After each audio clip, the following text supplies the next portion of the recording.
Hello, ladies and gentlemen. Welcome back to the Leo Effects. Today, I'm joined by a special guest. We got some crazy cool stuff to talk about. I kind of went over the website a little bit, but admittedly, I'm still a little confused. So I do Yeah. have some more questions about that. Sure. But please allow me to introduce my guest today, Deidre Johnson. How are you? I am wonderful. I'm glad to be here. How are you? I'm hanging in there.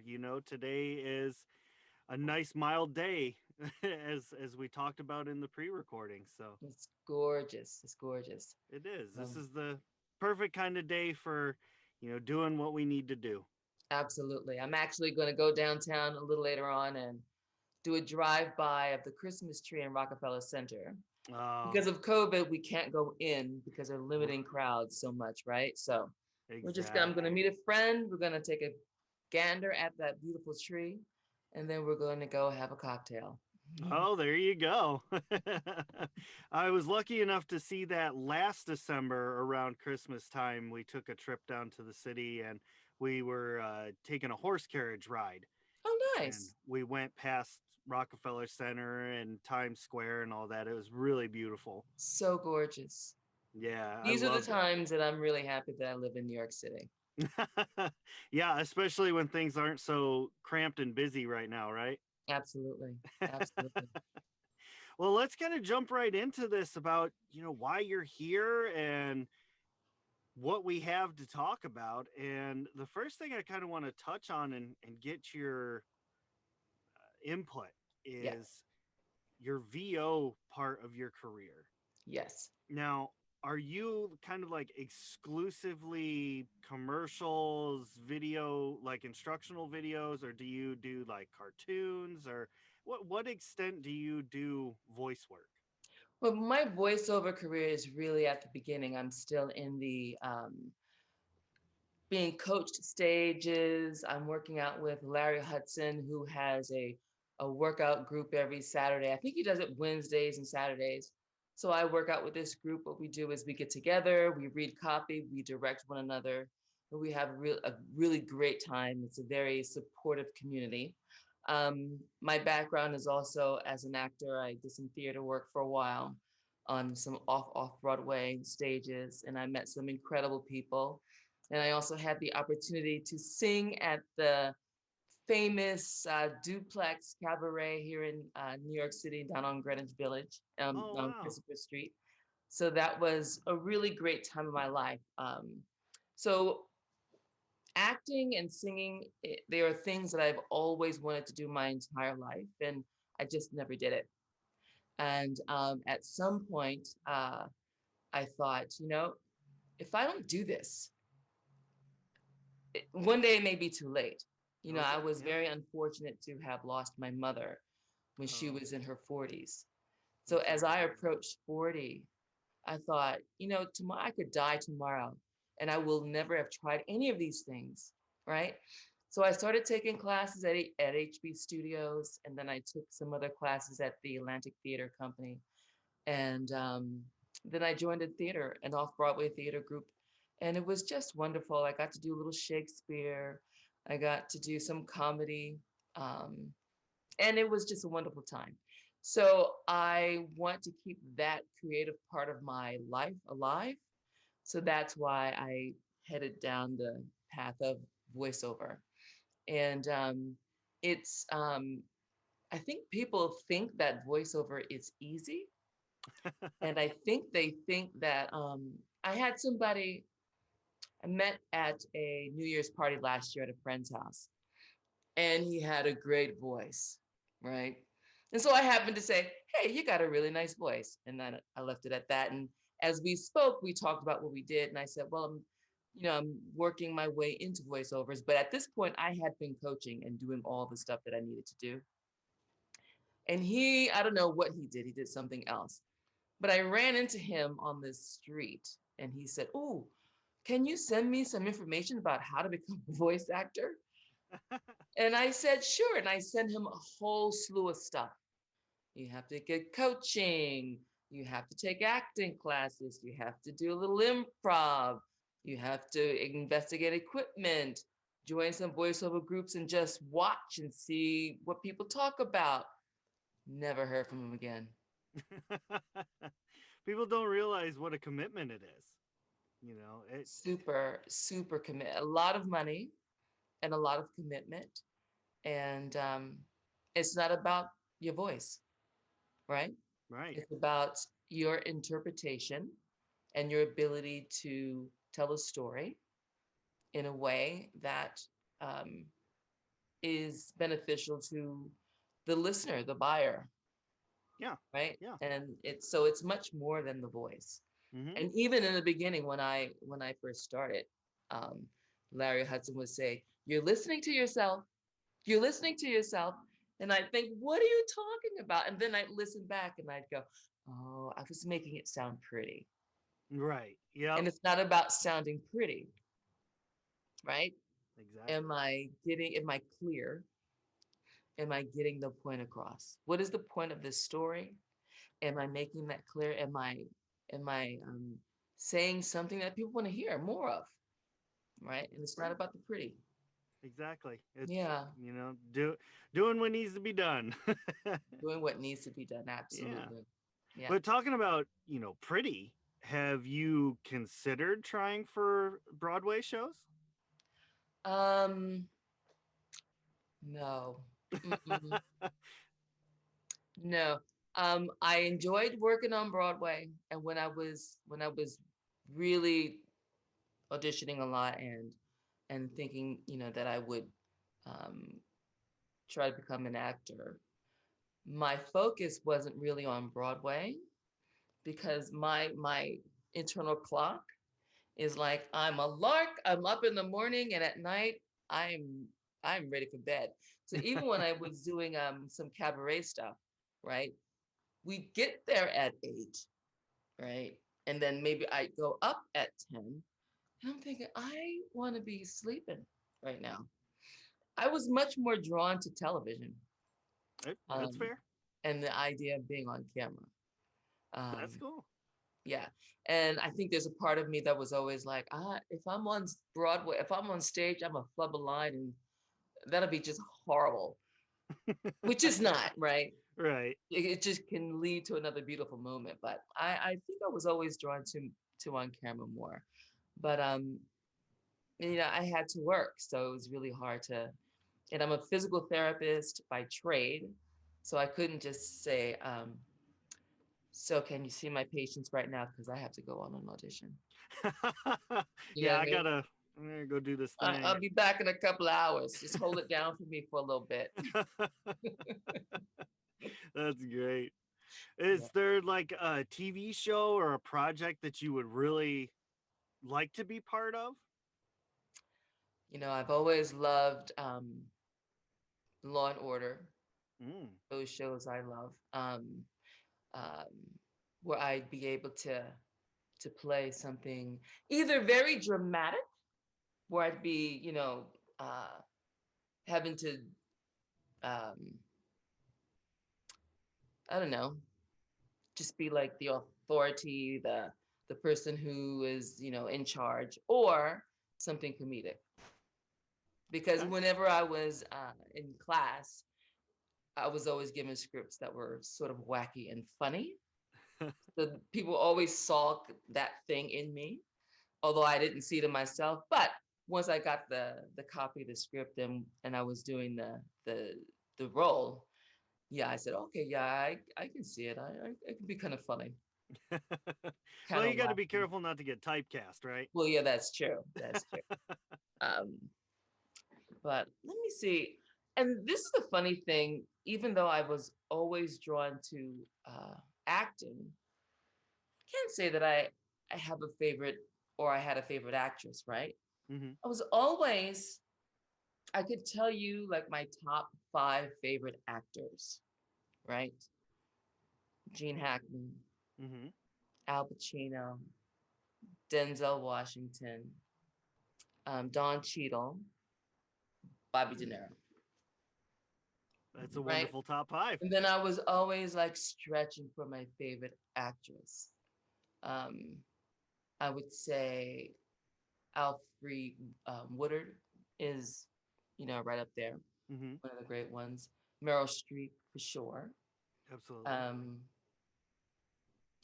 I really loved Kathleen Turner, especially in the beginning of her career. And I think it might have been because of that husky voice that she had, Mm-hmm. right? But there was that famous that movie that she did, one of her first. I think it was Body Heat that she did with William Hurt. Oh, That was really amazing. yeah. Um, and Liz Taylor in Who's Afraid of Virginia Woolf. She was Well, there you go. incredible, Now that's a list. incredible. Yeah, That's amazing. And, people don't really think about the effects that those kind of people have in their lives until they start going for something like you are. right.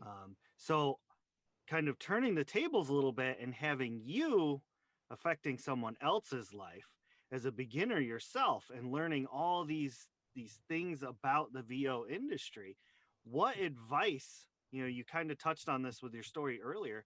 What advice would you give somebody like directly that comes up to you and says, I'm getting into VO work. What is the most important thing I should focus on? Why you want to do it, right? Because if you don't have a strong why as to why you want to do it, you may get disheartened, right, along the way. All And right. that's for anything that you decide that you want to do. If you don't have a strong enough why am I doing this? Why am I spending all this money on training? Why am I spending all this money on equipment? Why am I doing all these auditions and no one is telling me yes?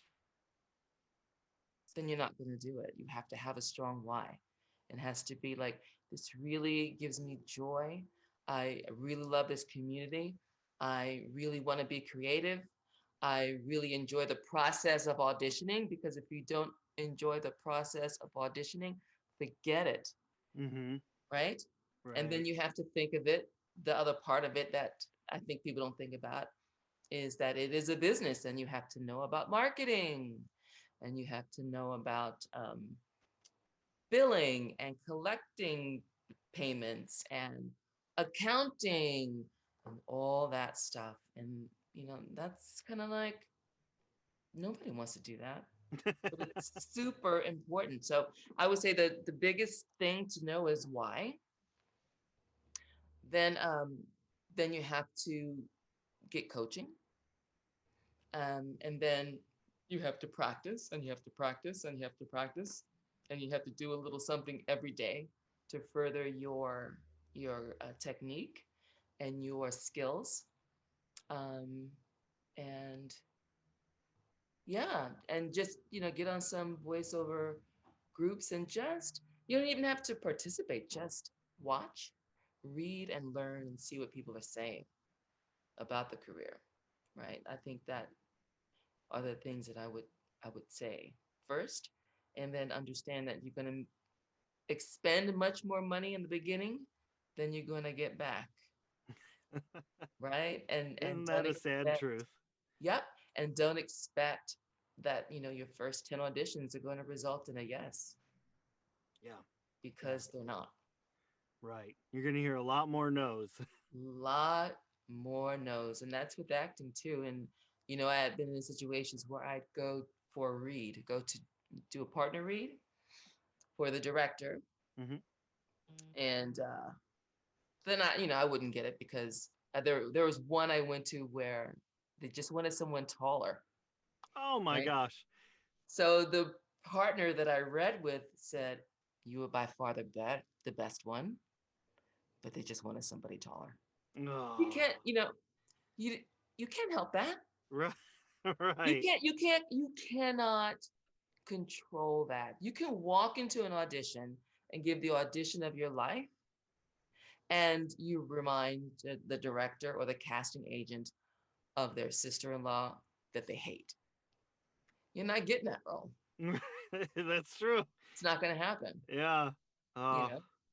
And and the same thing with voice acting. It's just someone's interpretation was just what they wanted, or the sound of the voice was something they wanted, or that little improv was something that set you off from everybody else. right? So it's those are the little things. Absolutely. Yeah, yeah, Well, thank you for that insight. I hope that anybody listening kind of takes that to heart, and maybe that'll help them either decide this isn't for them and not waste a lot of effort, or maybe they'll say, "Oh, okay, that's what I need to do. I need to buckle down and really get after it." that's right. So thank you very much for that. You're Now, welcome. I kind of want to shift directions a little bit because you have another facet of yourself that I want to talk about that is equally as interesting to me because again, I peruse the website. I got nothing. So, let's talk about your other endeavor that My you other have created. endeavor. Yes.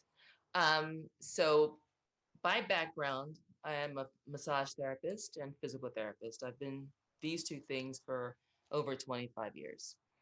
And so on the day to day, what pays my rent and the bills is that of being a physical therapist. Um, but at, in working as a therapist, right? People are coming in, they're in pain. You try to get them out of pain. Right. And unless they've had a surgical intervention or a fall, some pain just comes because they're sitting at a computer for 10 hours a day, or because they're sleeping on the wrong mattress, they're using the wrong pillow, something other than a traumatic injury. Or people are coming in pain because of some area of their life that's not fulfilled, right? There are any number of patients that I've seen who were in pain and there was nothing organically wrong. And the minute that I start working on them, they start talking about, I hate my job, my girlfriend left me. It's all these other psychological stresses that started to impact them. And that's why they're in pain.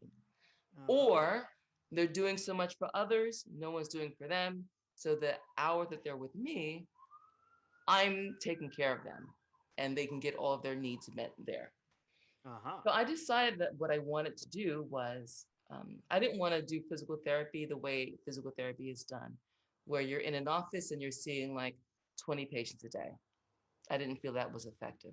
So I wanted to create my own thing. So what was I calling this thing? I wanted to give it a name that really kind of encapsulated what I feel about the human body. And I decided on the name Oikonomics. Oikos is the Greek word for home, right? And Oh. nomics, like ergonomics, is the study of economics, is the study of, right? So oikos is home, nomics is the study of. And my feeling was your body is your home. So any place you are for any extended amount of time, like you're sitting there right now, Hmm. that's your home. Right. And your home has to be comfortable, right? So there's a way to sit. There's a specific chair to sit on. There's a way to put your computer monitor so that you're ergonomically aligned. So I wanted to bring all the aspects of what I do to this business. So massage and physical therapy and ergonomics, because I have a certification as an ergonomic assessment specialist. So I wanted to bring all of that, all those services in one space and try to treat people under that umbrella. And then COVID hit. And so Ouch. people are not trying to get massages. They're not trying to let strangers in their houses for ergonomic assessments.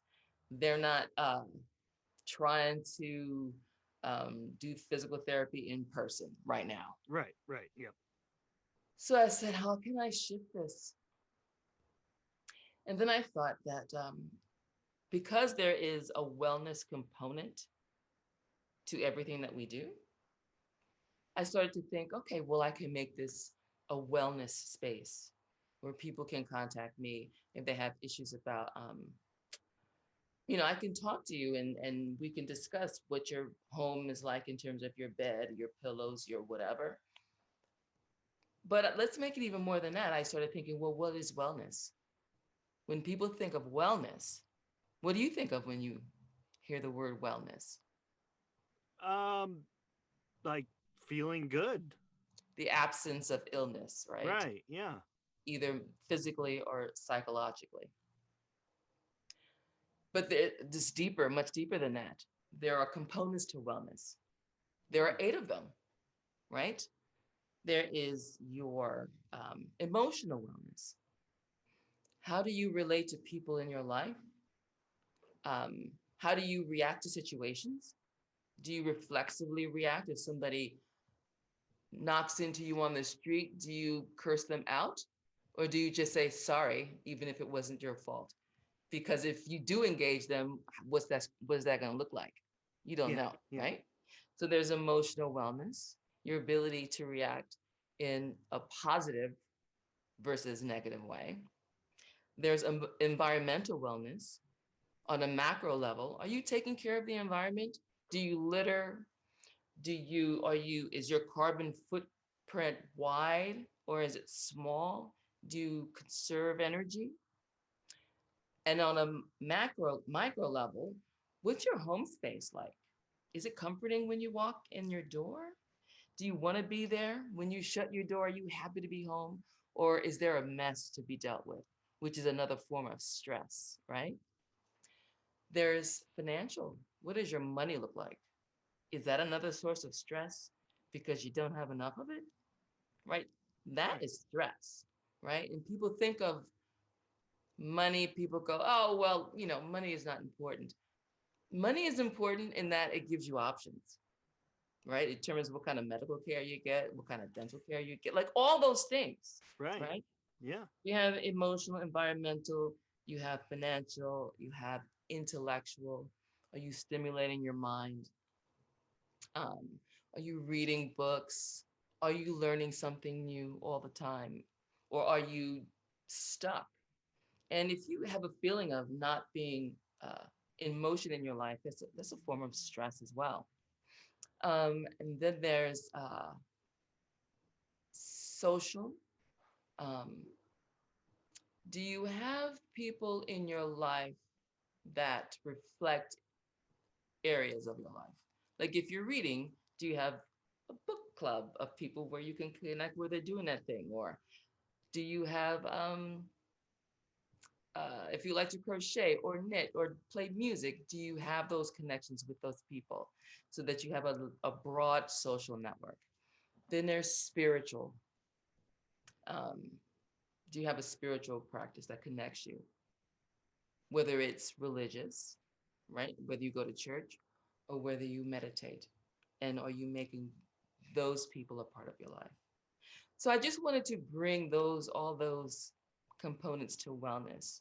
And like if people call me about or connect with me about like a physical aspect that's bothering them, I could then correct those things. And if they still have problems, we can delve deeper into the other components, right? Because if one of those components isn't met, then you will have micro levels of stress. And micro levels of stress chronically can lead to depression and pain, right? So I Okay. want to give people the opportunity to explore those with me. And um, if they need something more than what I can offer them, I can just you know, I have a group of professionals in other areas of health that I can make recommendations to. Hmm. So, Well, all yeah. right.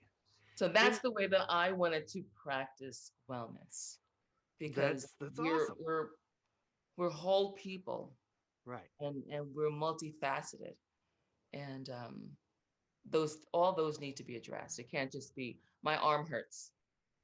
Why? Did you do anything different? No. Okay. What's going on in your life? Yeah. Yeah. Do you know? Yeah. That's So crazy. How can people contact you? they can go to my website, which is www.oikonomics. Wait a second. Waiting a second.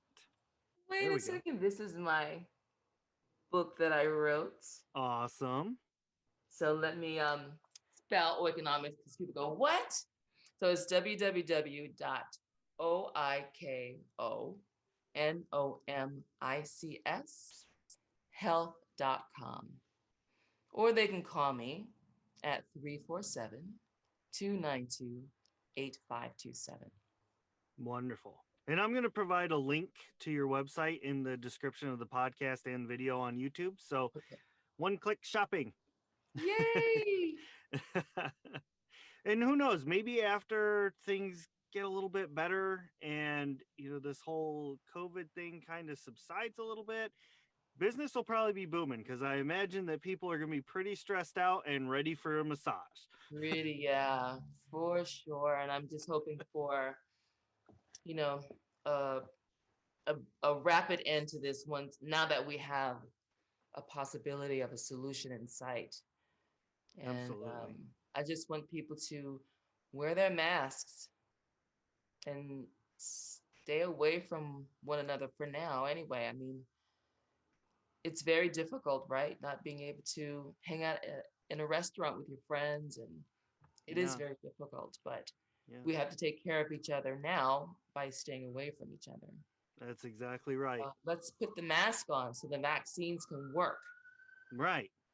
Now, do you have any social medias that people can follow you on? Yes, I'm on Facebook, Oikonomics 13. I'm on Twitter, Oikonomics Health. No. I'm not on Twitter so much. Instagram, Oikonomics Health. Okay.